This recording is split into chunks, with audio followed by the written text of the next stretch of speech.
Selamat pagi, selamat sore, selamat malam teman-teman yang terkasih dalam Kristus. Shalom semuanya. Halo. Selamat datang dan selamat bergabung kembali bersama-sama dengan kami dari PDK Maria Bunda Allah. Eh, buat teman-teman yang baru pertama kali ikutan di acara kita, selamat datang dan selamat bergabung dengan kami semua. Dan senang sekali kita semua bisa berkumpul kembali pada hari ini. Dan seperti biasa, saya Riana Atmajaya akan menjadi moderator pada acara pada hari ini yang akan ditemani oleh suami saya dan my partner in crime, Andy Tirta. Tuhan tidak memanggil mereka-mereka yang sempurna, tetapi Tuhan memanggil mereka-mereka yang mau dibentuk. Dan hidup adalah proses pembentukan diri. Dibentuk berarti kita terus-menerus mau belajar untuk lebih mengerti apa sih yang Tuhan inginkan kita lakukan untuk mengisi ini kehidupan kita yang sementara ini. Bukan hanya untuk mengikuti keinginan-keinginan kita semata. Dan menjadi dewasa terutama dalam iman adalah pilihan. Pilihan kita adalah mau growing up atau mau growing old. Dan Tuhan ingin kita terus belajar tentang iman kita karena hidup adalah proses pembelajaran. Dan Tuhan bekerja lewat kita semua, lewat hal-hal kecil yang kita lakukan dalam hidup. Menabur kebaikan, dan semoga kita akan menuai berkat. Dan pada hari yang penuh berkat ini, kita kembali kedatangan satu narasumber yang luar biasa. Romo Albertus Joni SCJ. Selamat datang kembali Romo.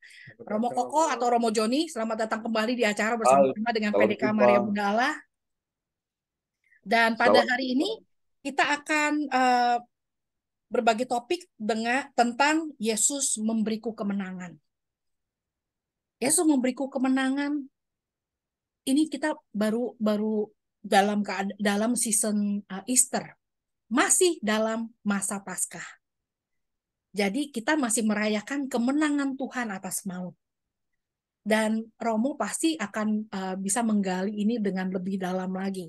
Dan sebelum kita mulai acara kita pada hari ini, mari kita bersama-sama, kita tundukkan kepala, kita undang kehadiran Roh Kudus di tengah-tengah kita, dan biarlah Tuhan yang memimpin dan membimbing semua acara kita sepanjang 1 jam sampai 90 menit ke depan. Mari bersama-sama kita satukan hati kita dalam nama Bapa dan Putra dan Roh Kudus. Amin. Allah Bapa yang Maha Kasih, kami bersyukur dan berterima kasih kepadamu Bapa. Pada hari ini, Engkau memberikan kepada kami kesempatan Bapa untuk kami boleh berkumpul kembali. Kami yang dari seluruh dunia ini Bapa mau bersama-sama belajar bersama Bapa, dan kami percaya kami di sini ada di sini Bapa karena kami adalah orang-orang yang Engkau pilih sendiri. Kami adalah orang-orang pilihan-Mu Bapa yang boleh punya kelaparan dan kerinduan untuk mau mendengarkan firman-Mu, untuk mau belajar bersama Bapa tentang iman kekatolikan kami. Bapa yang Maha Kasih, beracaralah Bapa dalam acara ini. 60 menit, 90 menit ini kami persembahkan kepadamu Bapa. Urapi kami dengan kuat kuasa Roh Kudus-Mu. Terutama urapi Romo Koko, Romo Joni yang akan menjadi narasumber yang akan men-sharingkan Bapa tentang Engkau, Yesus adalah Sang Pemenang. Yesus memberiku kemenangan. Yesus memberiku kelegaan. Yesus yang memberiku kebebasan. Yesus yang memberiku kebangkitan. Dan Yesus yang adalah jalan kebenaran dan hidup. Dan Bapa, biarlah kami mau satukan Bapa acara ini dengan Engkau sendiri. Beracaralah Bapa dari awal hingga akhir. Dan kiranya Kau boleh lindungi semua alat-alat elektronik yang kami pakai. Dengan segala keterbatasan yang ada Bapa, biarlah Engkau yang beracara. Dan kami persembahkan Bapa acara ini ke dalam tangan kasih-Mu dengan perantaran Yesus Kristus Putra-Mu yang tunggal, Tuhan dan pengantara kami. Amin. Dalam Bapa dan Putra dan Roh Kudus. Amin. Silakan Romo. Baik, selamat pagi teman-teman semua yang diberkati Tuhan. Saya Romo Albertus Joni, SCY, dan saya merasa sangat diberkati karena boleh bersama-sama membedah what is the true meaning, what is the real meaning of victory. Ini tema yang sangat delicate, bukan saja karena ini Easter season, tapi juga karena tema kemenangan itu disukai oleh banyak orang, termasuk mereka yang menganut teologi kesuksesan, ya kan? Jadi di di Amerika itu pasti sangat familiar dengan Joel Osteen dan teman-temannya, para pendeta yang menggunakan kata kemenangan, kesuksesan, kesejahteraan itu sebagai kata kunci untuk menemukan the meaning of life. Jadi, lalu kalau Katolik bagaimana? Kalau Katolik yang nyantai-nyantai ini, yang tidak ada perpuluhan, Katolik yang kalau misa itu umatnya bisa relaksasi sampai terangguk-angguk. Apakah kita mengenal ide kemenangan yang sama? Apakah kita mengenal ide kemuliaan yang sama? Atau ada sesuatu yang berbeda? Jadi dalam 30 menit ke depan saya akan mencoba untuk membedah tema ini. Mungkin langsung dibagi menjadi dua bagian penting. Yang pertama, saya akan bicara tentang apa sih yang khas dari iman Katolik tentang kemenangan itu. Yang kedua, saya akan membedah mungkin what can we really do dalam hidup sehari-hari untuk menghayati kemenangan yang Kristiani itu. Oke? Jadi dua poin sederhana ini akan jadi titik pijak kita untuk nanti bisa sharing, berbagi, dan juga untuk bisa mungkin Q&A sedikit. Oke? Oke, let us begin. Saya sudah menyebutkan nama-nama besar tadi dan gejala teologi kemakmuran, teologi kesuksesan, teologi kemenangan dan kemuliaan yang makin populer bukan hanya di Amerika tapi juga terutama di Afrika dan sekarang merambah di Asia. Pesan tentang kemenangan ini memang sangat menarik. Betapa tidak menarik? Siapa sih yang ingin menderita? Kita dalam semua agama-agama yang ada di dunia berusaha merenungkan makna penderitaan. Dan bukan hanya merenungkan makna penderitaan, kita berusaha untuk keluar dari penderitaan. Dalam tradisi tua Hinduisme misalnya, kita mengenal lingkaran samsara, ya kan? Lingkaran karma dalam tradisi Buddhisme. Sudah sejak lama sekali manusia merenungkan bahwa penderitaan adalah bagian dari hidup manusia yang tak terpisahkan.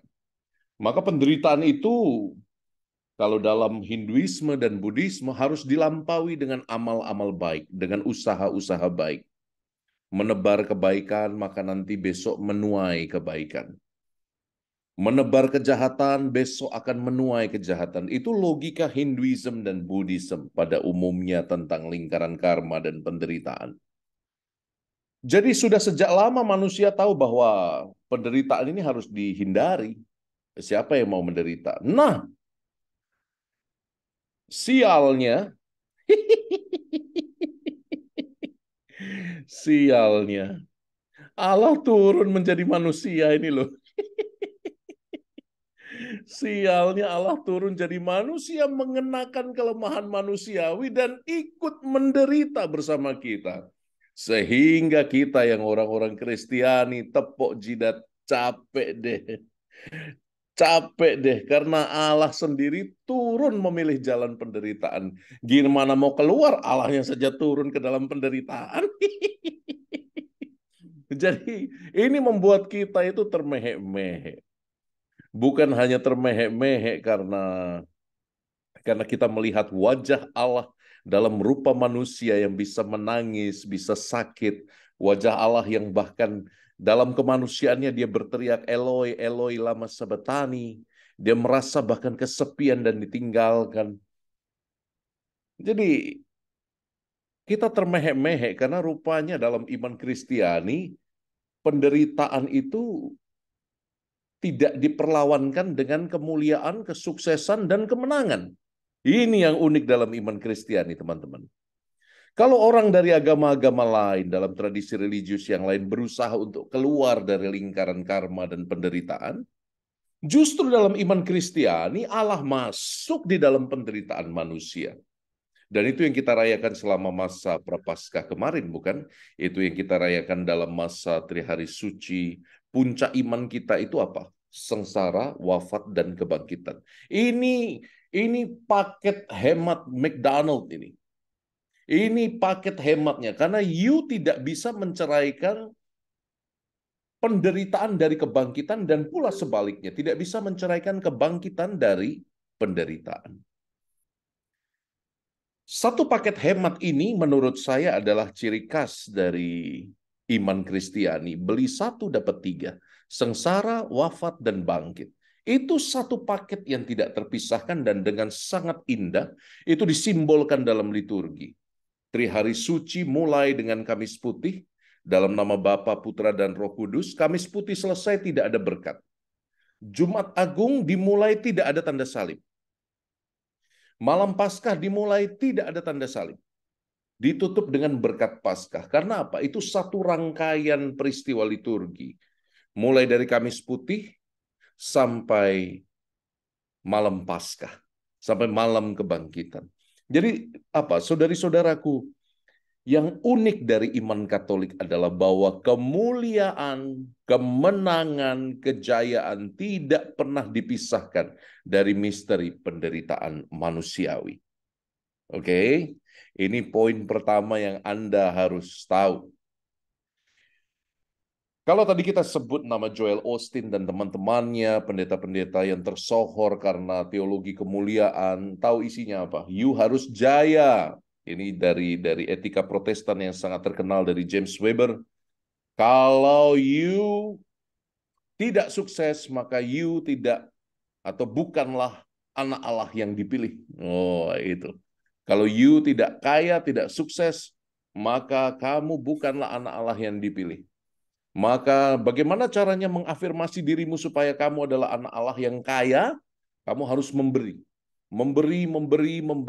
Itu menurut etika Protestan. Dan etika Protestan dalam varian yang terbaru, yang agak parah itu dalam penganut teologi kemakmuran itu. Ya kan? Seperti yang namanya saya sebut tadi. Ada siapa lagi ya Bu Riana ya? Selain Joel Osteen itu ada beberapa preachers dari denominasi Protestan yang sangat terkenal itu.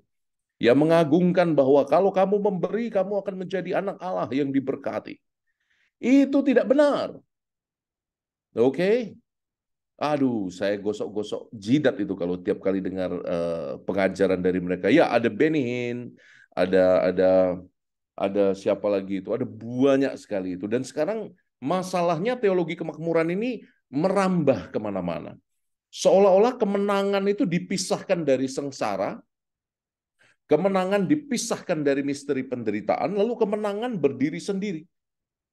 Kemuliaannya berdiri sendiri, tidak melalui jalan salib. Nah, ini yang bertentangan dengan iman Kristiani. Apalagi kalau sudah dikaitkan soal cien, soal duit, soal hepeng. Ini menjadi lebih parah lagi. Tapi ya toh ada orang-orang yang mengimaninya itu, ada orang-orang yang mengikutinya tuh. Ya saya tidak bisa menyalahkan mereka karena memang godaannya enak banget itu. Kita langsung mulia tanpa bersusah-susah. Nah, sementara poin kedua, kalau kita merefleksikan Allah yang turun menjelma menjadi manusia. Kalau Anda buka Filipi itu ya, surat Rasul Paulus kepada jemaat di Filipi, Anda akan menemukan kisah kenosis tentang Allah yang mengambil rupa manusia merendahkan diri. Bukan hanya mengambil rupa menjadi manusia, dia merendahkan diri menjadi hamba. Dan ini adalah bagian yang luar biasa. Yesus tidak menolak penderitaan. Yesus tidak menolak penderitaan. Sekali lagi ya, Yesus tidak menolak penderitaan. Dia rendahkan diri, dia Allah. Dia rendahkan diri serendah-rendahnya mengambil rupa seorang hamba. Dan Anda tahu ya bahwa kisah pembasuhan kaki itu sangat krusial. Makanya dalam Kamis Putih kita rayakan terus-menerus. Anda bisa melihat kemuliaan macam apa yang mau dilambangkan dari peristiwa pembasuhan kaki itu. Saya nggak tahu apakah Benny Hinn atau Joel Osteen itu pernah merefleksikan bagian Injil yang sangat vital ini tentang pelayanan, tentang pembasuhan kaki, tentang Allah yang merendahkan diri. Hello, Yesus tidak pakai jas waktu dia cuci kaki orang, itu tidak pakai jas itu. Ketika Yesus cium kaki para muridnya, apa yang dilakukan Yesus? Dia menanggalkan jubahnya. Dalam bahasa Ibrani ada dua padanan kata, melepas dan menanggal. Kalau melepas itu ya melepas seolah-olah jubahnya, tapi kalau menanggalkan itu berarti juga pakaian dalamnya. Oke, kalau kita menanggalkan jubah kan masih ada layer satu lagi. Tapi kalau dikatakan dalam Injil yang dipakai adalah menanggalkan. Artinya apa? Dia telanjang. Yesus hanya memakai kain penutup pinggang itu ya. Tahu ya? Anda bisa bayangkan budak-budak zaman Mesir seperti itu ya. Anda bayangkan itu ya, mereka hanya memakai kain penutup pinggang. Itu yang exactly what Jesus did. Jadi jangan pikir kayak Romo-Romo masih ada jubahnya. Romo-Romo kalau cuci kaki hari Kamis Putih kan cuman lepas kasula saja, masih pakai jubah alba lengkap, ya kan? Masih dipakai kain. Kalau Yesus dia telanjang, hanya memakai kain penutup pinggang seperti gambaran di kayu salib di mana-mana itu. Isn't it amazing? Karena apa? Dalam tradisi Yahudi, tidak boleh budak Ibrani itu mencuci kaki. Karena mencuci kaki perkara yang paling hina, yang hanya boleh diberikan kepada orang-orang dari bangsa kafir. Jadi kalau ya ada budak orang Ibrani, tapi mereka karena keturunan Abraham tidak boleh mencuci kaki. Mencuci kaki itu pekerjaan paling hina, pekerjaan paling rendah. Makanya diberikan pada budak-budak bangsa asing, budak belian bangsa asing yang non orang Ibrani. Mereka lah yang dipakaikan cuman pakai kolor saja, lalu membasuh kaki tamu-tamu. So you can get the idea ya. Kamu bisa tahu kenapa Petrus itu pucat waktu Yesus buka bajunya hanya pakai kolor lalu mencuci kaki dia seperti budak kafir itu. Dia merendahkan dirinya. Maka Petrus bilang apa? Tuhan, sekali-kali kau tidak akan cuci kakiku Tuhan. Karena apa? Bahkan orang Ibrani yang budak sekalipun tidak boleh mencuci kaki. Jadi saking rendahnya, saking hinanya, saking itu pekerjaan yang hanya dilakukan oleh orang-orang yang tidak mengenal Tuhan. Jadi Anda bisa bayangkan betapa cinta Yesus pada para muridnya itu. Makanya Yesus ketika dia membasuh kaki muridnya, apa yang sebetulnya dia ingin proclaim? Dia ingin bilang, inilah jalannya, pelayanan, kerendahan hati. Perendahan hati yang sedemikian hebat macam inilah yang memberikan engkau kemenangan dan kelepasan atas dosa. Inilah jalannya, jalan kerendahan hati. Tiap kali Kamis Putih ya. Saya sejak tahu bahwa kisah yang baru saya katakan tadi ya. Sejak saya tahu kisah itu bahwa ternyata orang Israel, bahkan budak Israel tidak boleh cuci kaki. Hanya orang-orang yang rendah sekali boleh cuci kaki orang lain. Itu membawa nuansa luar biasa dalam imamat saya. Waktu saya awal-awal jadi pastor, saya kan nggak tahu ceritanya itu. Bahwa tradisi Israel ternyata sedalam itu. Bahwa yang Yesus lakukan itu so deep. Jadi waktu tahun pertama saya cuci kaki umat itu, aduh, saya konsentrasinya malah di pinggang. Pinggangku, Tuhan Yesus, sakit betul. 12 orang dicuci sendiri. Misa malam Paskah 3 kali. Misa Kamis Putih 3 kali. Waduh, 3 kali 12. Saya sudah pikir ini habis 36 cuci kaki ini kita pijat ini. Tapi tidak pernah mengira saya bahwa ternyata yang Yesus buat itu, it was so deep and so meaningful. Inilah jalannya. Inilah jalannya. Yesus mengajarkan pada kita, dan ini saya akan masuk poin ketiga. Yesus mengajarkan pada kita bahwa bahwa Kemuliaan itu bukan poin, bukan tujuan. Banyak orang menganggap bahwa kalau ikut Yesus saya akan ambil bagian dalam kemenangan abadi di surga, bahwa saya akan bersuka cita, saya akan mendapatkan hal-hal yang tidak saya dapatkan di dunia saat saya masuk surga. Well, itu ada benarnya sih, tapi bukan satu-satunya. What I want to say is, Yesus tunjukkan pada kita bahwa kemenangan itu something real. Kemenangan yang utama adalah ketika engkau mengalahkan nalurimu sebagai manusia. Itulah the beginning of a victory. Ketika engkau menundukkan kepalamu seperti Yesus dan berkata kepada Bapanya, "Bapa, kalau mungkin piala ini berlalu daripada aku, tapi kalau tidak mungkin, jadilah kehendak-Mu. Be it done according to your will." Kemenangan Yesus mengalahkan maut dimulai dengan ketaatannya. Dan inilah poin ketiga saya. Jadi kalau you mau betul-betul merasakan kemenangan, pertama-tama yang harus dikalahkan adalah dirimu sendiri.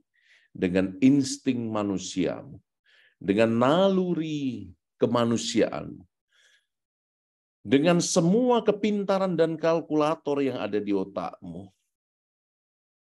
kau harus mulai belajar menyerahkan segalanya kepada Bapa yang murah hati itu. Poin ketiga saya akan bicara bahwa awal kemenangan selalu adalah taat. Anda mungkin ingat kisah kejatuhan Adam dan Hawa itu dimulai dari rasa sombong yang berlebihan. Ular bilang kepada Hawa, "Engkau tidak akan mati. Engkau akan menjadi tahu yang baik dan yang benar, dan engkau akan menjadi seperti Allah." Maka Hawa tidak taat. Adam juga makan buah itu juga tidak taat. Dosa ketidaktaatanlah yang pertama kali membawa manusia kepada maut. Apa yang dilakukan oleh Bunda Maria? Jawaban dia yang mendatangkan penyelamat itu jawabannya apa? Fiat, ecce ancilla. Aku ini hamba Tuhan, jadilah padaku menurut perkataan. Isn't it beautiful?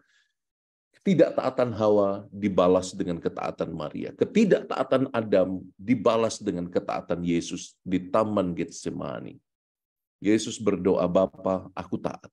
Aku takut. Aku takut," sampai bahkan mencucurkan darah itu. "Aku takut, tapi jadilah kehendak-Mu." Dan dia bertahan sampai di kayu salib. Jadi ketaatan Adam baru, yaitu Kristus Yesus di kayu salib, itu luar biasa. Apakah Yesus itu hilang kealahannya ketika di atas salib? Tidak, dia tetap Allah, dia tetap manusia, dia tinggal petik jari saja dia bisa turun dari salib. Tapi dia tidak mau lakukan itu. Dia tunjukkan pada kita bahwa hanya lewat jalan ketaatan yang kadang-kadang ketaatan itu membuahkan penderitaan. Hanya lewat jalan ketaatan kita bisa mencapai kemenangan. Jadi the true victory is found in God Himself. Kemenangan yang sejati ditemukan pada saat kita menekuk insting manusiawi kita yang banyak sekali godaannya dan mulai menyerahkan insting itu. Kalau Santo Thomas Aquinas bilang, itu aligning our will to the God's will.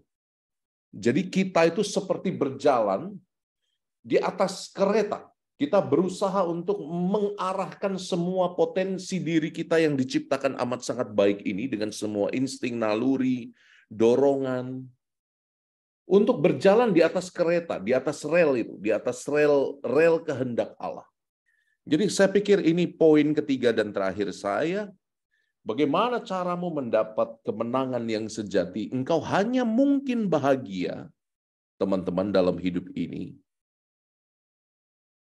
Engkau hanya mungkin bahagia kalau engkau bisa menyelaraskan, mensejajarkan keinginanmu dengan apa yang menjadi kehendak Tuhan. Lalu bagaimana caranya melihat kehendak Tuhan? Oh, sudah jelas itu.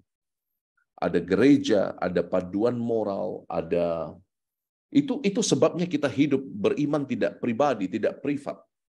Oh, saya percaya Yesus, tapi saya tidak percaya gereja. Ada yang macam itu kan? Saya tidak percaya pada gereja karena institusinya korup, banyak pendosa, isinya pedofil, romo-romonya. Banyak sekali kasus suster hamil, dan ada banyak sekali kebohongan munafik gereja itu. Tapi ingat teman-teman, ingat baik-baik. Tidak mungkin kamu berjalan sendirian mencapai kemenangan yang sejati hanya berbekal kekuatan sendiri. Mengapa? Karena perintah Tuhan sangat jelas. Pergilah berdua-dua, wartakan Injil. Jadi kita diutus sudah berkomunitas. Kita tidak ada iman yang privat. Ada orang yang bilang, saya sayang Yesus, saya cinta Yesus, saya percaya Yesus, tapi saya tidak percaya gereja.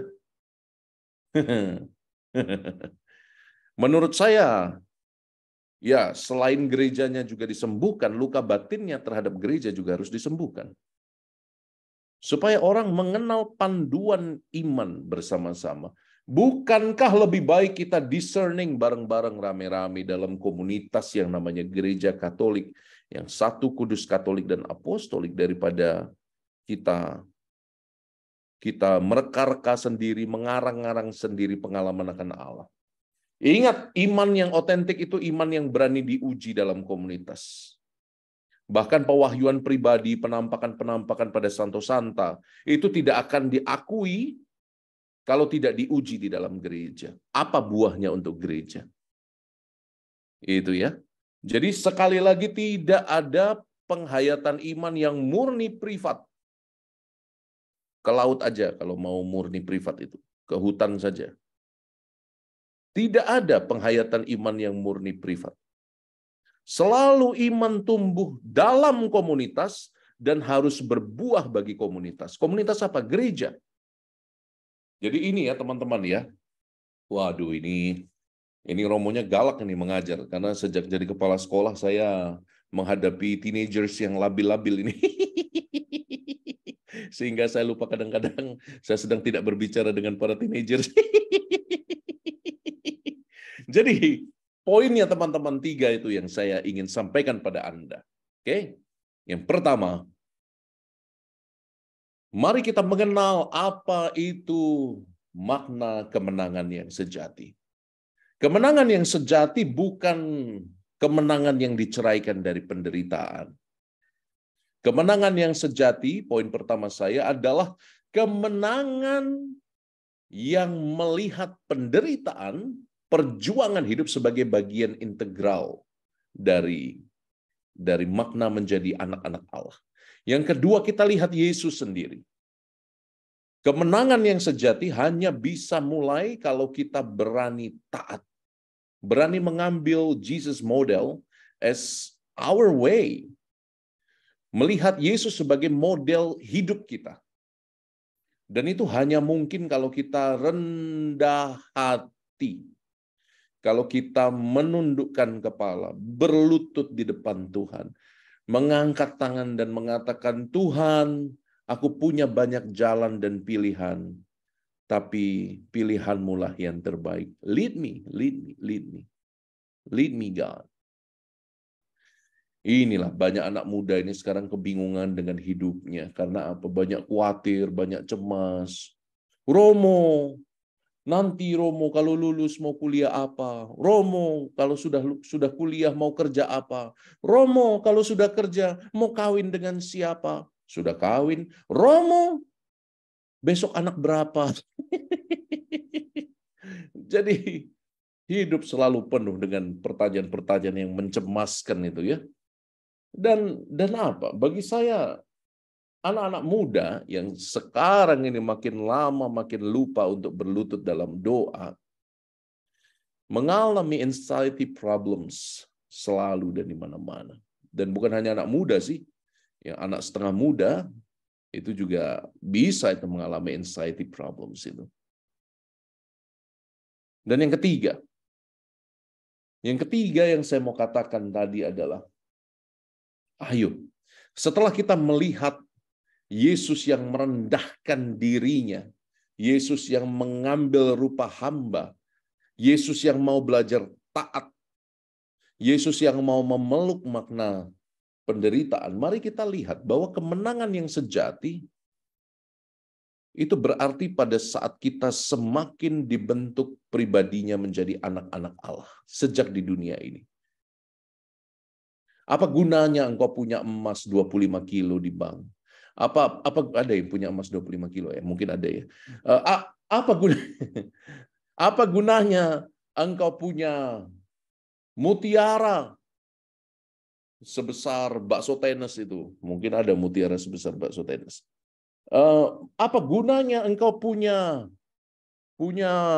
mobil Tesla 40 di garasi atau punya mobil BMW 120 di garasi Anda, tapi Anda tidak menemukan makna kebahagiaan yang sejati? Apa gunanya? The real happiness, the real joy itu tidak terletak pada apa yang bisa lekang oleh waktu, yang dimakan oleh karat. Tapi kebahagiaan yang sejati menurut saya adalah pada saat kita aligning ourselves to the God's will, kata Santo Thomas Aquinas. Saat kita belajar untuk pelan-pelan menyelaraskan dorongan-dorongan manusiawi kita dengan apa yang menjadi kehendak Allah. Saya pikir begitu ya. Ini hanya pengantar saja, kita bisa sharing lebih dalam. Saya kembalikan ke Ibu Riana dan Pak Indi. Baik, Romo, terima kasih banyak. Dan betul sekali saya setuju dengan apa kata Romo. Almarhum Bapak rohani saya pernah mengatakan, cuma satu aja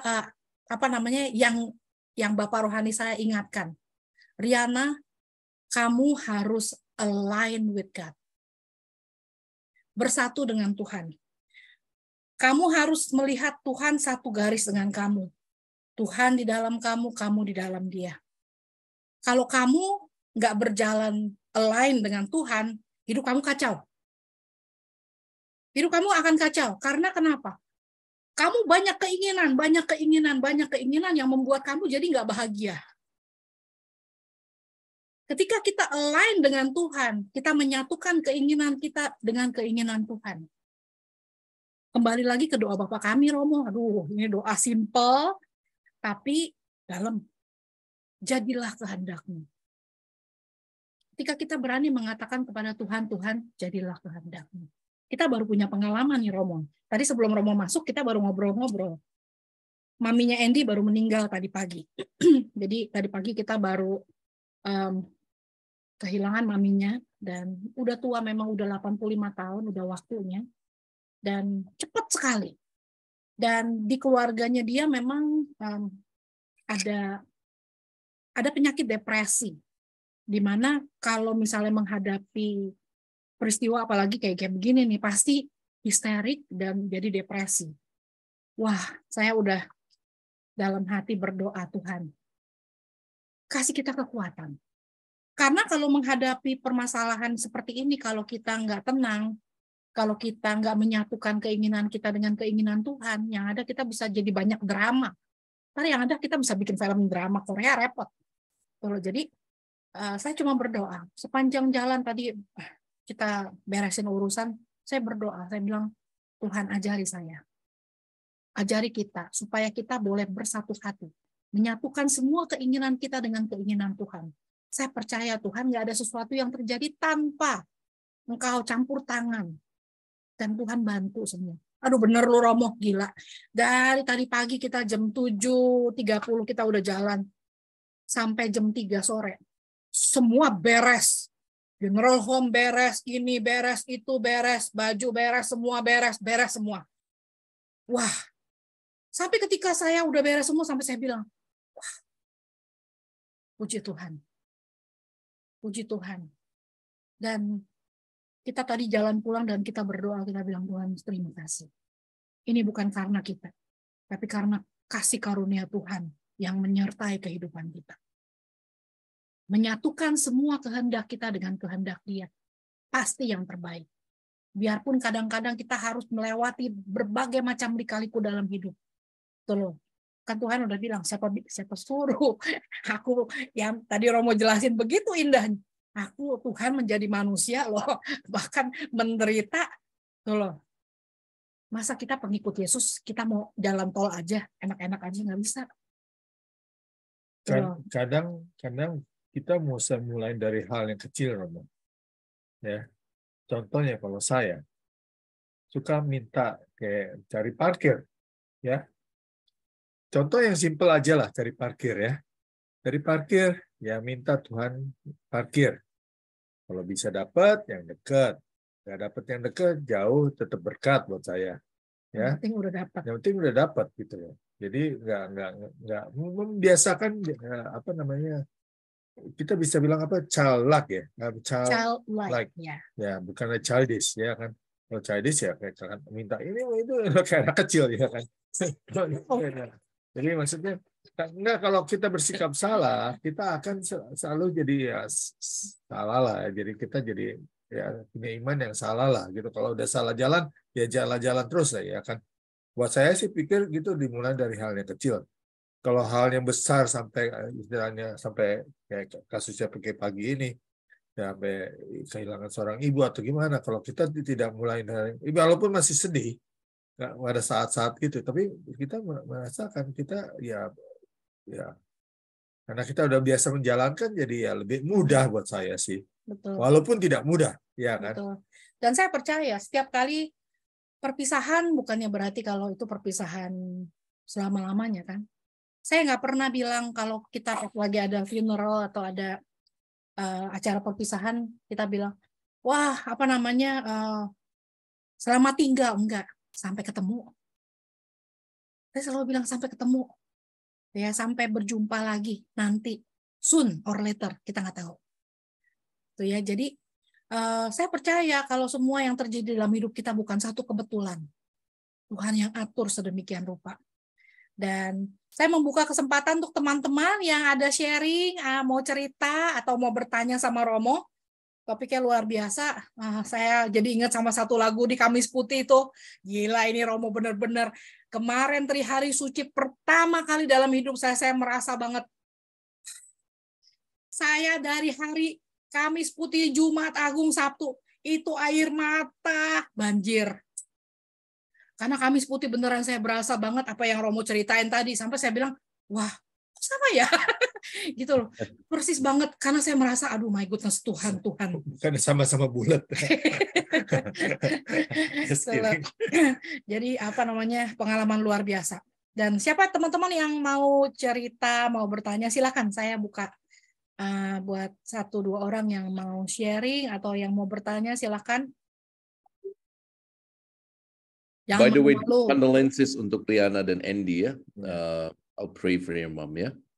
Thank you, Romo. Thank you. I know that she's in better place. Oh, she is at a great place, not only better. Betul. Thank you untuk doa-doanya. Siapa yang mau bertanya silakan. Jangan malu-malu mumpung ada ahli spesialis di sini. Spesialis. Kalau sedikit tambah Romo, dulu saya pernah refleksi suatu saat, saya udah dari pagi itu siang saya sempat refleksi dengan kata-kata Tuhan yang bilangnya, Tuhan bilangnya waktu Tuhan disalibkan itu kan, kata-katanya buat saya tuh tiba-tiba saya kesentuh kata-kata itu, kata-katanya ampunlah dia, ampunlah mereka karena mereka tidak tahu apa yang mereka lakukan. Wow, saya bilang, kalau kita diseksa, kita mungkin udah nggak bisa ngomong ampun lagi lah, ya kan? Boro-boro, maksudnya, mengatakan, kita bisa bilang ampun, Tuhan ampun. Ya mungkin itu kan, maksudnya, wow, itu buat saya tuh, saya tiba-tiba tersentuh dengan kata-kata itu. Ya, yang kita sering dengar udah berapa kali, teman, waktu saat itu saya cuma tersentuh. Wow, itu kata-kata luar biasa. Kalau kita memang pengikut Tuhan, memang mesti ekstrim kayak dia gitu. Yang mati, I'm proud to be Catholic. Ya. Karena Tuhan udah jalanin dulu. Jadi punya power kalau kita bilang, ya gua nyebur, lo nyebur gitu istilahnya. Kalau dia bilang suruh orang nyebur, tapi kalau dia nggak nyebur ya berarti kan palsu, ya kan? Ya gitu, contohnya gitu. Cuman ya saya cuma satu yang itu saya lihat. Tuhan udah jalankan dulu, karena cintanya dia nggak pasti menjalankan itu untuk kita. Tapi dia karena cintanya dia mau terusin rencana Allah Bapa, ya kan? Sampai selesai gitu loh. Yes, Sharing aja. thank you. Ya. Ada yang mau cerita? Ini audiens kita kayaknya malu-malu hari ini. Atau Baik, mau Romo. tanya juga Ya. boleh. Iya. Kita nih tadi kayak Romo ceritakan, banyak sekali orang muda dan orang yang udah nggak terlalu muda, yang depresi, yang gampang sekali histerik, gampang sekali menyalahkan orang, menyalahkan situasi, bahkan menyalahkan Tuhan. Karena kehidupan yang susah, kehidupan yang berat. Nah, jadi kita tahu jalan keselamatan harus lewat salib. Ya, tapi kan problemnya kan mereka nggak tahu, Romo. Nah, gimana kita nih sebagai pengikut Kristus mau mengajak mereka untuk menyadari hal tersebut, Romo? Pastinya nggak mudah untuk sharing seperti itu. Ya, tapi gimana saran Romo supaya kita bisa memberi kekuatan buat orang-orang yang seperti ini? Iya, ini pertanyaan yang bagus ya. Ini pertanyaan yang bagus. Bagaimana cara saya supaya mencelikkan mata orang supaya mereka melihat Tuhan itu? Well, pertama-tama nasihatku padamu dan pada semua orang yang tergerak untuk membantu sesama, hati-hati jangan jadi pahlawan kesiangan. Karena instead of helping, jangan-jangan Anda nanti bisa pushing mereka ke jurang yang lebih dalam. Untuk mereka yang mengalami depresi, gangguan mental, dan lain-lain, itu memang harus benar-benar Anda punya kapasitas dulu untuk mengerti macam-macam gangguan kesehatan mental. Itu pertama ya, karena di Indo itu banyak orang yang maksudnya baik, ingin menolong, ingin cerita, tapi malah jadi toxic positivity itu ya, malah jadi kepo, malah jadi cerita tentang dirinya, malah jadi curcol, malah yang depresi tambah depresi karena lu kok gitu ya, kok kayak gitu ya lu ya, gua dulu kayak gini, gua udah ngalamin duluan, gua udah gini, makin telerlah orang yang depresi itu pada akhirnya. Jadi sangat harus hati-hati kalau Anda berhadapan dengan teman, sahabat, kenalan, keluarga yang mengalami gangguan kesehatan mental. Yang Anda bisa lakukan pertama, be a good listener. Jadi itu mungkin satu hal yang akan membantu ya. Be a good listener. Kadang-kadang orang tidak butuh banyak ceramah dari kita. Kadang-kadang orang hanya butuh seorang yang duduk diam di situ tersenyum. Dan yang kedua, be a good man or woman of prayer. Jadi, jadilah orang yang berlutut dalam doa. Jadi kekuatan doa itu luar biasa loh teman-teman. Karena apa? Manusia tidak hanya tubuh yang fana ini. Tidak hanya yang isinya daging, tulang, dan lemak-lemak di beli kita. Tapi juga ini kita punya roh, kita punya jiwa. Jadi kalau Anda tidak mampu menyembuhkan dia secara fisik, berlutut dalam doa. Minta Roh Kudus masuk dan menyembuhkan dia. Jadi selain be a good listener, be a good man of prayer. Jadilah orang yang berdoa. Dan yang ketiga, mungkin Anda bisa bisa membawa dia ke terapis profesional, ke psychologist, psikiater, untuk benar-benar mendapatkan bantuan. Karena semakin saya belajar tentang psikologi, semakin saya belajar bahwa ternyata ilmu psikiatri itu sudah demikian maju ya, apalagi kalau kita memakai pendekatan neuroscience.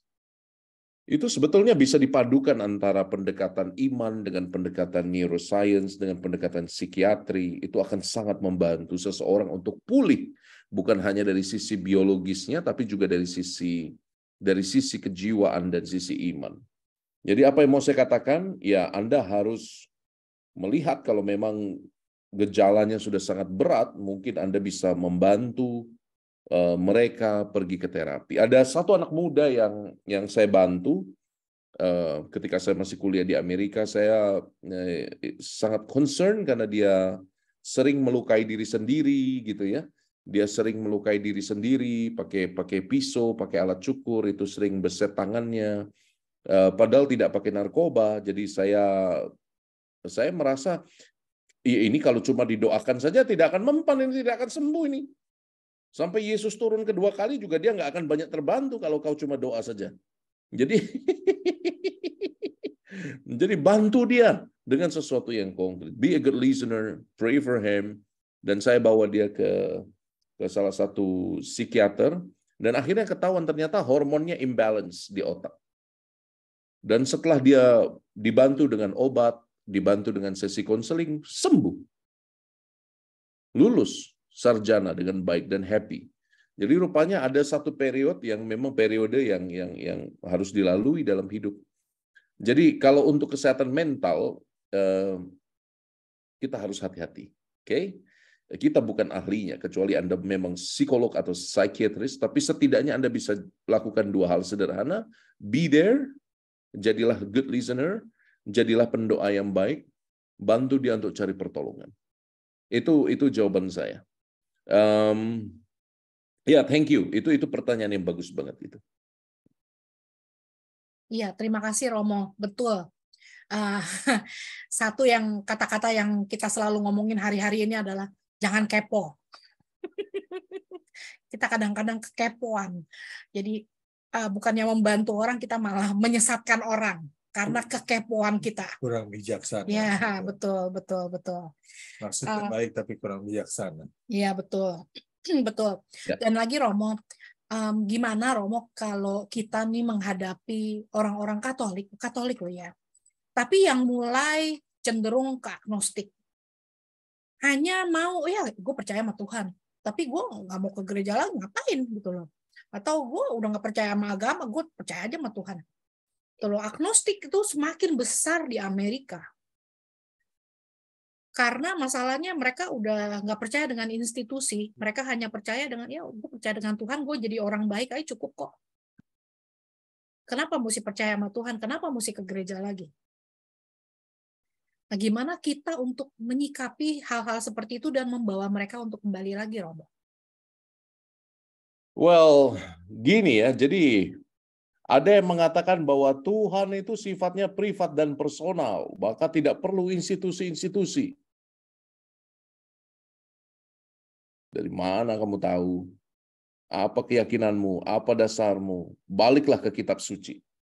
Ini bagus banget ini. Kalau Anda buka kitab Keluaran, Kejadian, lalu Keluaran, ya, lalu kita masuk ke apa namanya? Segera setelah kitab Kejadian itu ya, kita masuk ke Keluaran, lalu setelah Keluaran kita masuk ke Imamat. Ini menarik. Jadi segera setelah Israel menemukan pengalaman personal dari perjumpaan dengan Allah yang mengikat janji, ya, dalam kitab Keluaran kan Allah mengikat janji kepada orang Israel. Engkau akan menjadi umatku, aku akan menjadi Allahmu. Shema Israel, dengarlah Israel, aku akan menjadi Allahmu, engkau akan menjadi umatku. Segera setelah ada perjanjian personal antara Allah dan Israel dalam kitab Keluaran, langsung ditulis kitab Imamat, buku ketiga dari Torah. Kitab Imamat itu isinya apa? Korban bakaran harus seperti ini. Detail banget. Bab 1 itu langsung korban bakaran. Bab 2 langsung korban sajian. Apabila seseorang hendak mempersembahkan persembahan berupa korban sajian, bla bla bla bla bla bla, ia harus menuangkan minyak, membubuhkan kemenyan, lalu korban itu harus dibawanya kepada anak-anak Harun, imam-imam itu. Menunjukkan apa? Segera setelah perjanjian personal, Allah menghendaki agar tercipta institusi religius. Jadi buktinya jelas, kitab suci sendiri bicara. Jadi katakan saja pada para agnostik yang tidak percaya pada institusi, dasarmu apa mengatakan itu? Dasarku ya kitab suci. Segera setelah ada perjanjian perjumpaan personal dalam kisah Kejadian, kisah Keluaran, Allah sendiri menghendaki bahwa ada institusi religius. Ya kan? Makanya diceritakan itu dalam akhir dari kitab Keluaran ditutup dengan apa? Kemuliaan Tuhan memenuhi bait suci. Apa itu bait suci sekarang? Gereja. Dan siapa imam-imam keturunan Harun sekarang yang kita percaya? Hierarki. Mereka yang tugasnya orang-orang yang dikuduskan untuk mempersembahkan kurban ekaristi. Dan ini dikehendaki oleh Tuhan, teman-teman. Ada korban keselamatan, korban penghapus dosa. Nah, pertanyaannya kira-kira mengapa institusi gereja itu penting? Kalau dari pendekatan pragmatis, saya akan mengatakan bahwa ya karena manusia itu sejatinya pelupa. Orang sudah ada institusi aja kita masih lupa. Orang Israel itu loh, sudah ada institusinya pun masih lupa. Masih suka berdosa sama Tuhan. Masih tidak menghormati kemuliaan Tuhan. Padahal mereka lihat dengan mata kepala sendiri mana turun tiap hari.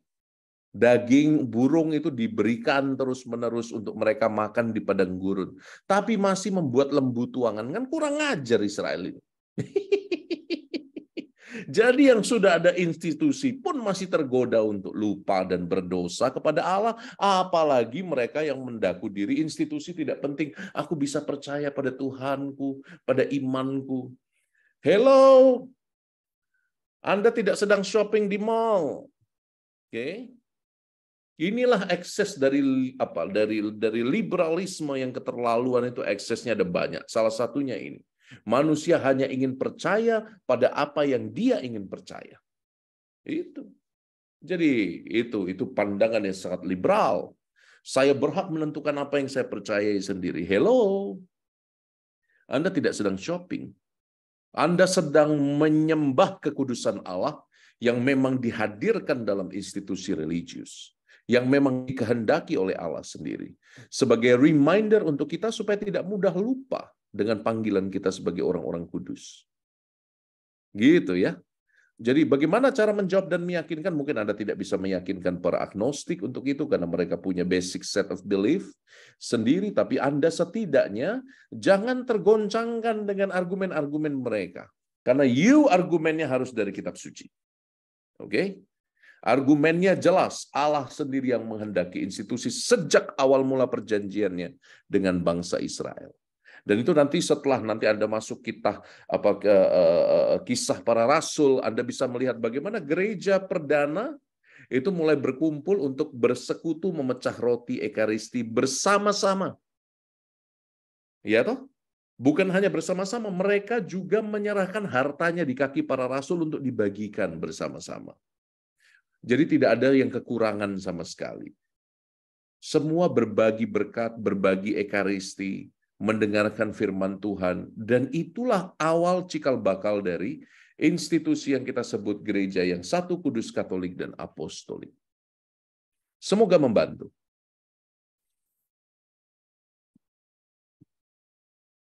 Terima kasih Romo, membantu sekali.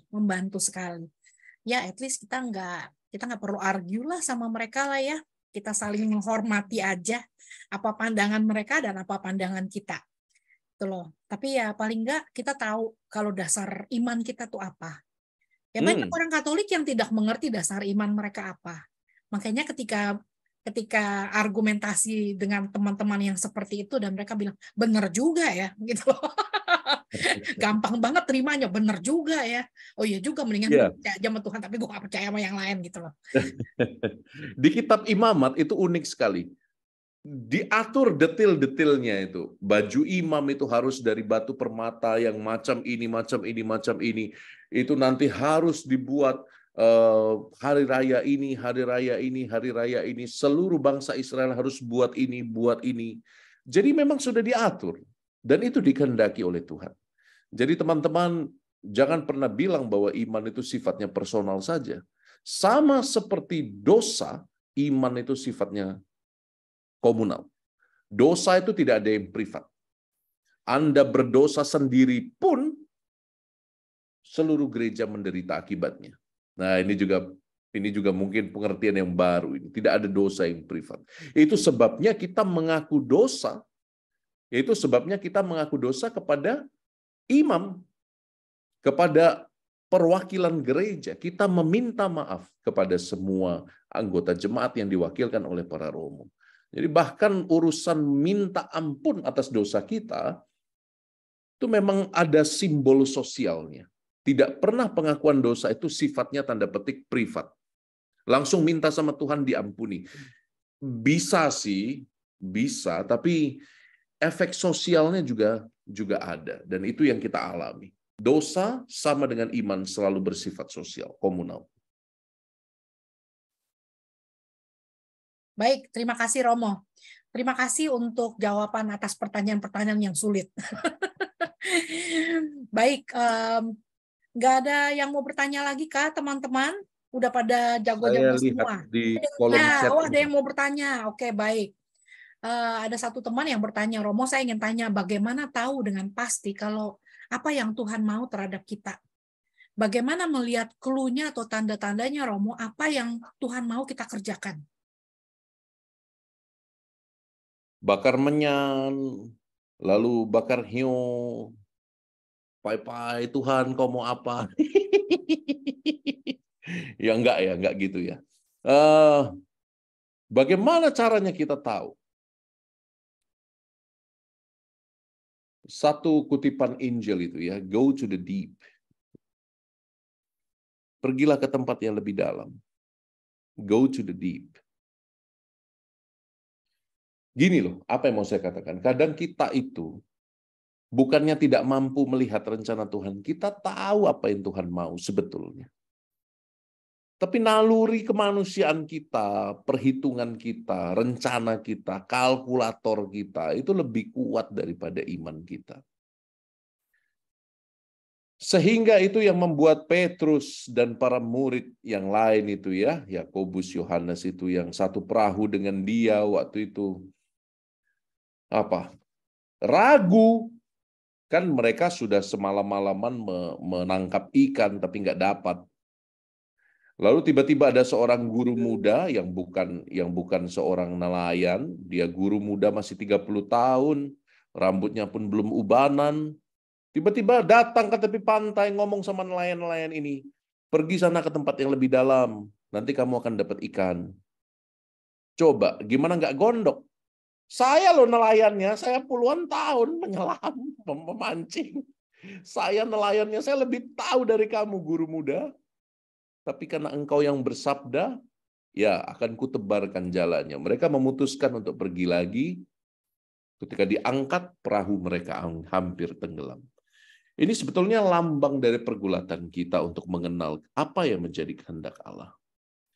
Kadang-kadang kita enggan masuk ke wilayah yang mendalam. Kenapa? Kita stuck di rencana kita. Kita menganggap bahwa rencana saya lah yang paling baik.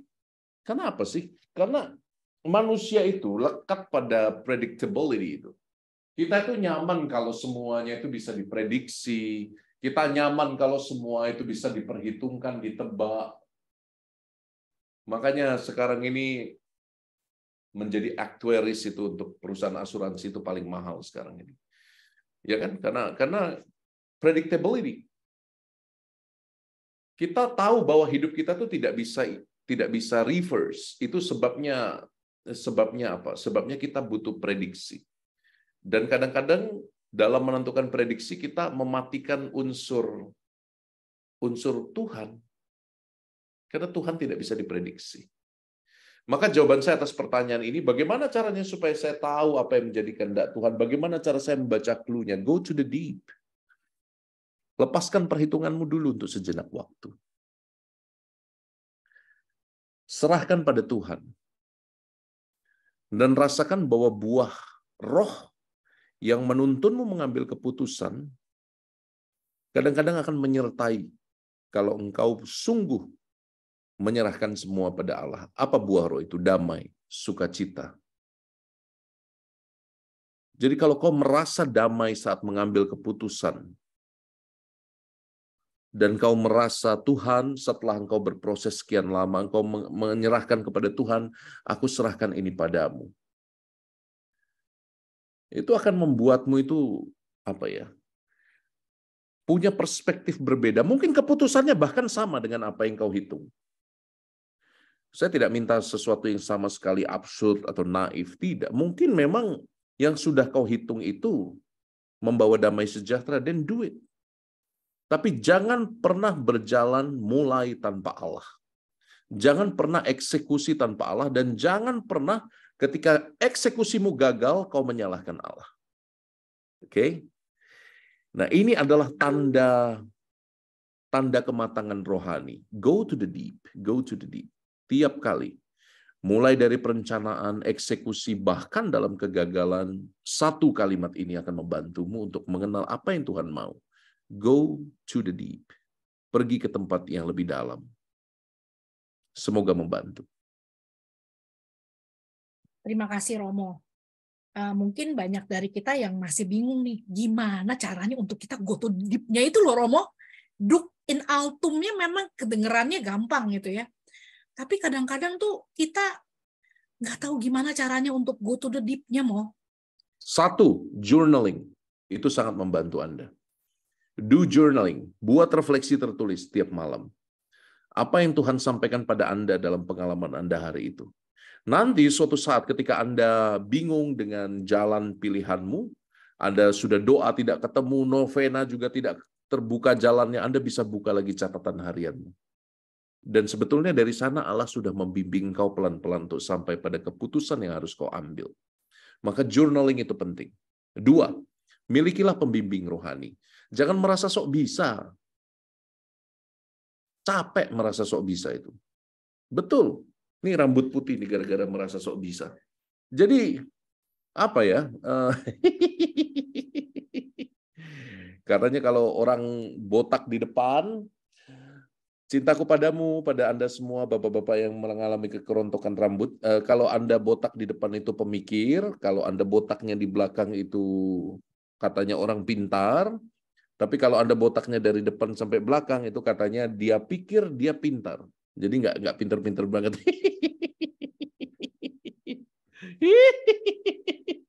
Jadi apa yang mau saya katakan? Jangan berusaha sendiri. Milikilah pembimbing rohani. Get someone to talk to about spiritual life. Ya, cari orang yang kamu bisa omong tentang dimensi spiritual. Bukan kayak konsultan atau psikolog, tapi betul-betul seseorang yang bisa bicara dari hati ke hati tentang iman. Tentang how do you view God? Bagaimana relasimu dengan Allah? Maka penting kedua cari pembimbing rohani. 1 journaling, 2 cari spiritual director. Yang ketiga menurut saya yang juga baik dilakukan adalah adorasi. Tradisi adorasi dalam kongregasi saya sangat kuat. Para romo, frater, bruder itu harus adorasi sejam di kongregasi saya. Sehari, tiap hari. Tiap hari minimal 1 jam, duduk diam di depan sakramen Maha Kudus. Tentu Anda sulit melakukan ini karena mungkin kesibukan pekerjaan dan lain-lain. Tapi kalau Anda sempat lewat gereja, parkir sebentar dong. 10 menit dong, duduk dong. Diam aja, nggak usah doa macam-macam. Tidak usah ambil rosario, tidak usah ambil novena, apa-apa. Buat tanda salib saja, duduk diam di depan sakramen. Let him speak. Oke? Yang keempat, yang juga membantu saya selama ini adalah bacaan-bacaan rohani. Kita sudah mulai malas baca. Tidak sempat, Romo. Anakku masih kecil. Satu sedang dikasih nenen, satu sedang dikasih bubur. Tidak sempat baca, Romo. Harus punya me time. Me time yang paling dalam yang akan membantumu bertumbuh secara rohani adalah bacaan rohani. Selalu ada buku di tempat tidur saya. Ini buku yang sedang saya baca. Kelihatan nggak? Sukacita Injil, Evangelii Gaudium, lalu Ini Christian Spirituality, ini juga buku yang bagus. Lalu ada, karena saya sedang mengajar untuk banyak pasutri sekarang ini, saya sedang baca Perjalanan Katekumenat Menuju Hidup Perkawinan, pedoman pastoral untuk gereja lokal. Jadi harus ada bacaan-bacaan rohani. Kalau tidak, Anda hanya hidup menjadi dangkal. Hidup menjadi penuh dengan kesibukan dan rutinitas. Ya, saya harap 4 hal itu bisa membantu Anda. Kurang jelas lagi? Boleh tanya lagi. Baik, terima kasih. Baik, terima kasih Romo.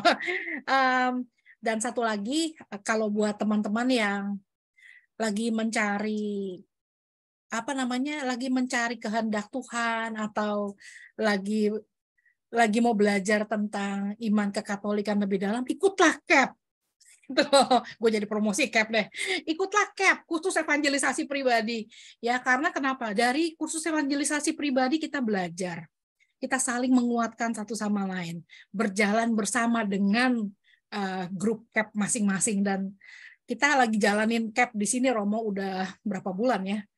Mungkin udah sekitar 7 bulan terakhir ini kita grup CAP, dan perjalanan yang cukup panjang, cukup interesting, dan kita semua saling bertumbuh. Dan saya melihat sekali teman-teman di CAP yang bertumbuh dan berkembang, dan saya bilang wow, luar biasa. Luar biasa perubahan dari masing-masing. Karena kenapa? Mereka mau belajar, mau mencari Tuhan. Dan terima kasih untuk teman-teman yang mau belajar, mau mencari Tuhan dan ada di sini. Ya. Saya percaya banget kalau kita ada di sini bukan kebetulan. Tapi Tuhan yang sudah memanggil dan memilih kita untuk ada di sini belajar bersama. Ya. Baik, kalau udah nggak ada lagi pertanyaan, saya juga nggak mau hold Romo lama-lama. Kalau nggak Romo ntar bosan dan penuh dengan kesibukan Romo yang ada. Baik, saya akan share screen sebentar.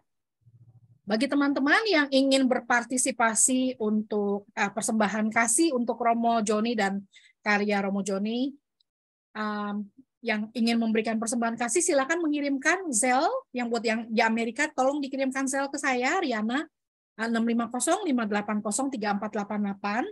Dan buat yang di Indonesia, boleh transfer ke account Yosi Santoso di BCA Cabang Semarang, account number 1822222, 2-nya 5 kali, terus 077, dan tolong dikirimkan bukti transfernya ke saya, jadi saya tahu ini buat siapa, untuk acara yang mana, karena kita banyak acara, jadi supaya nggak nyasar. Dan jadi jangan ntar acara Romo, nyampainya ke Romo yang lain gitu loh. Atau acara Romo yang lain nyampainya ke Romo Joni gitu ya.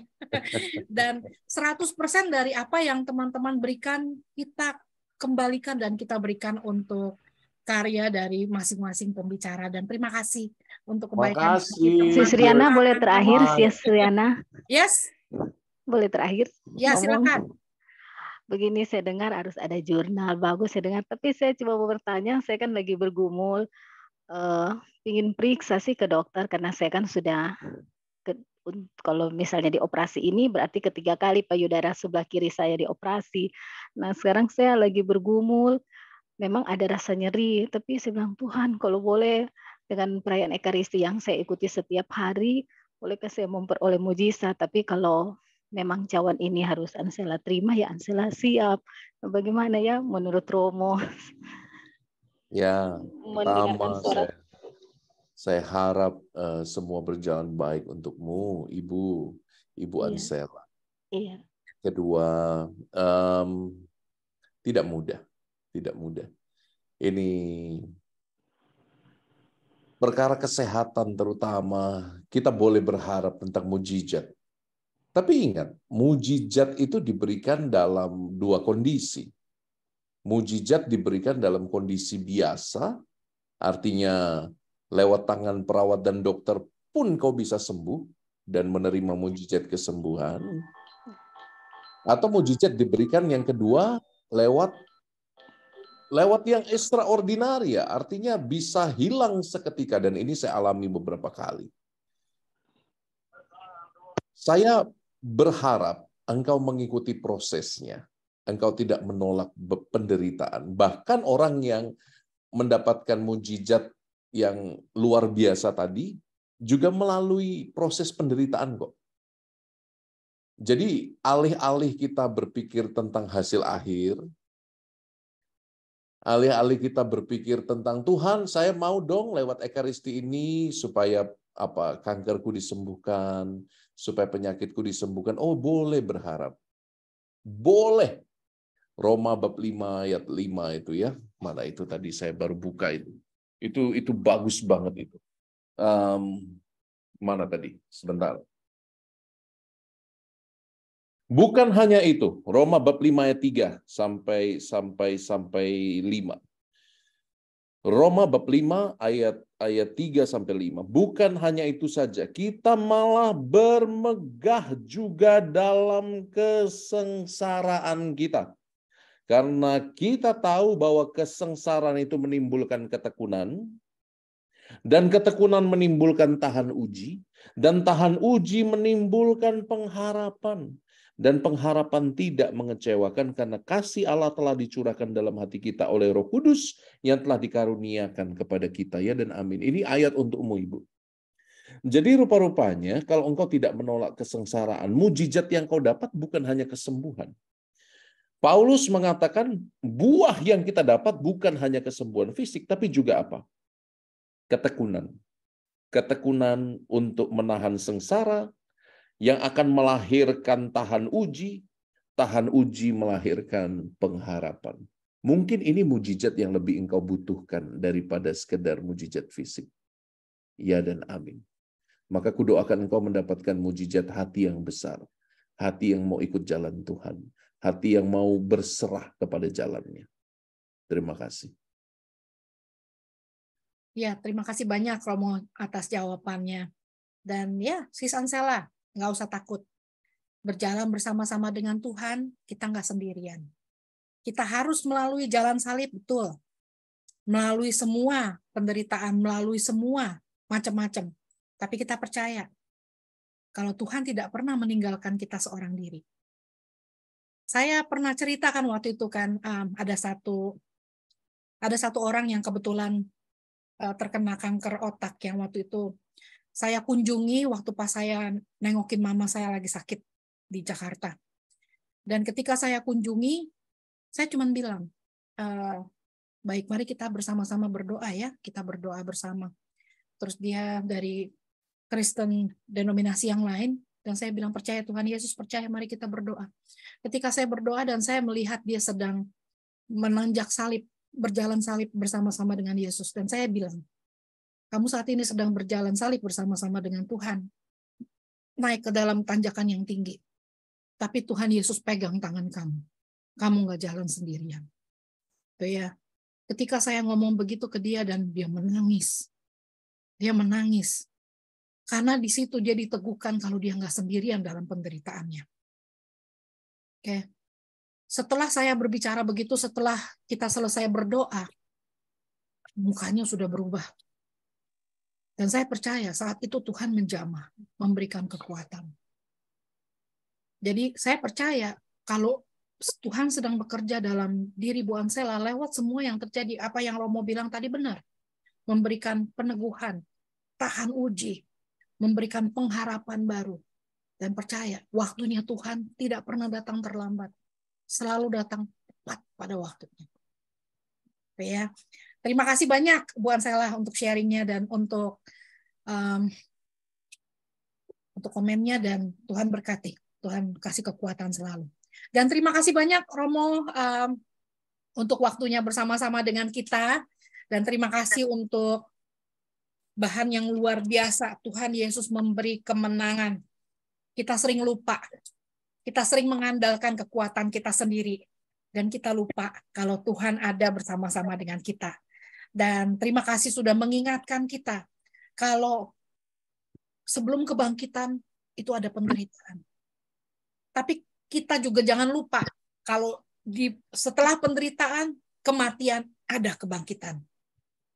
Dan semoga kita menjadi orang-orang yang penuh semangat, orang-orang yang bangkit, orang-orang yang selalu punya pengharapan yang kuat. Kalau perjalanan itu memang tidak mudah, tapi kalau Tuhan sudah ajarin kita Dia yang sudah mulai duluan, Dia pasti memberikan kepada kita kekuatan dan kemenangan. Terima kasih semuanya, dan terima kasih untuk kehadiran teman-teman semua, kebersamaan kita pada hari ini. Dan sebelum kita akhiri acara kita mohon berkat dari Romo Joni. Boleh Romo, silakan. Dalam nama Bapa dan Putra dan Roh Kudus. Amin. Bapa Maha Rahim, tidak ada kemenangan tanpa salib. Tidak ada sukacita tanpa perjuangan dan air mata. Dan putramu Yesus tahu benar kebenaran ini. Ia sendiri menunjukkan jalannya.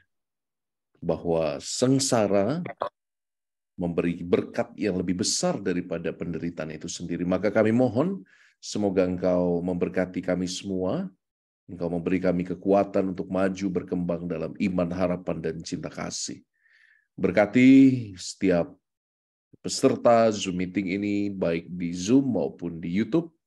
Semoga Engkau mencurahkan berkat yang mereka butuhkan, agar benar-benar mereka sungguh merasakan kemenangan yang sejati, yaitu kemenangan yang membuat mereka tunduk dan berserah, aligning their will to your will.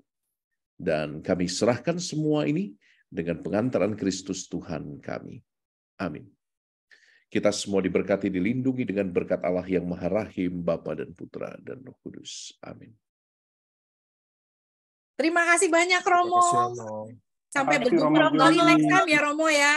Terima Terima kasih. Ya, terima kasih teman-teman Terima semuanya. kasih, Romo. Tuhan berkati. Terima kasih, Sampai Romo. berjumpa kembali. God Terima bless ya. kasih. Thank you. Romo.